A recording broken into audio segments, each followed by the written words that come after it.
JT, this is a fantastic question. And I'm going to try to keep it as simple as possible. So when you weld metal together, you're imparting heat to get basically the metal to bond to the other surface. And it all really boils down to temper. When you heat something up, you've changed the temper of it, which means it's either going to be harder or softer.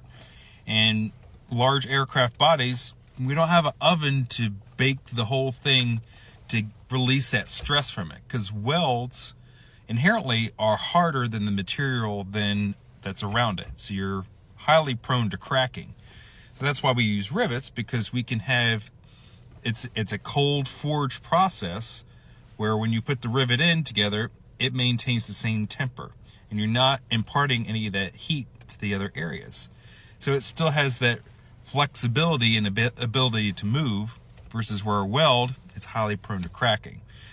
There's a lot of other things that go into it, like in particular, aluminum has a particular grain, especially when we talk to sheet metal parts. There's a certain grain that you want to go with, and when you put a rivet in, you're crossing the grain. So you're increasing the strength because you can't pull out of the grain this way, and it's also trying to cut across this grain.